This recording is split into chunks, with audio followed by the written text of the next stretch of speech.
Hello again. We wanted to close August out with another monthly progress update. We've been working on some really interesting content as usual, so let's check it out. As mentioned in our previous blog, our Kentrosaurus TLC has been released.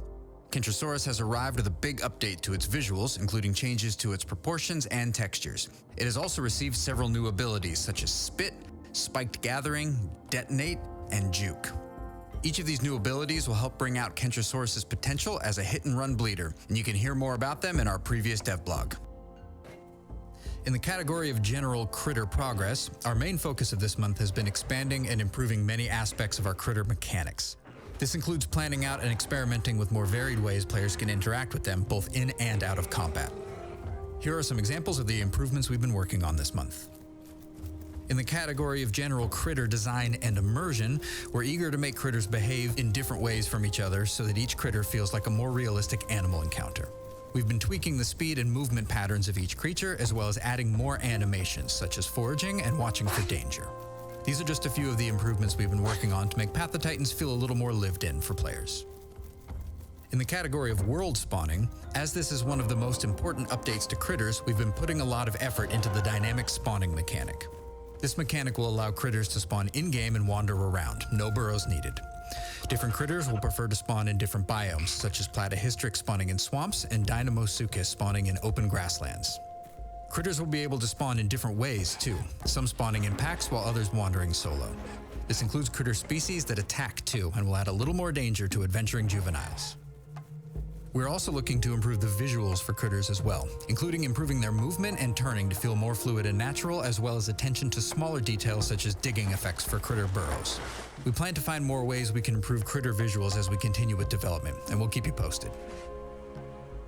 Now, you might be wondering why all this matters and what this maybe means for the future, and in that, it's important to understand that critters play an important role in Path of Titans. They are the first hunt for many dinosaurs and help players immerse themselves into the prehistoric worlds of Gondwa and Panjura. They also provide a decent source of food to carnivore players who may be too young or small to bring down another player, but we know they can be much more than that. And the work we have been doing to expand their capabilities will help give critters and AI in general more life in Path of Titans.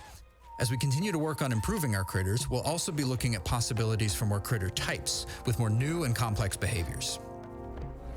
Another important element of these critter improvements is what they mean for content outside of just the critters themselves. It might not seem obvious on the outside, but critter AI has direct ties to our dinosaur AI, including how they spawn and interact with the world, and the abilities they will be able to use on players. As the potential for critters in combat grows, so does the potential for future full dinosaur AI. Additionally, as critters become more complex in what they can do, we can incorporate these new capabilities into future quests and challenges. To round off our update on critters, we also have some news on Silesaurus, along with another new critter. The Silesaurus has now been fully modeled, has its skin and a set of vocalizations, and is being prepared for animations and the final implementation into the game. The plan for Silesaurus' behavior is for it to be very skittish and quick, often grouping together a bit like deer. However, if provoked by smaller creatures, it will lash out with kicks and scratches to defend itself. Alongside Silesaurus, we have also started work on another new critter, the Bagaceratops. Bagaceratops is a small protoceratopsid from the Cretaceous period, and will play the role of a tiny aggressive herbivore, perfect for the smaller dinosaurs to test their skills against. This critter's 3D model and skin have been completed, and the animations, audio, and overall in-game setup will be coming very soon. Here are some sneak peeks at Silesaurus' finished model and a preview of the new Bagaceratops. In addition to our behind-the-scenes work, we have also been holding some tests with our in-game community. Our team recently held several public tests on our official servers, inviting players to take part in our upcoming game modes, King of the Hill, Deathmatch, and Capture the Egg.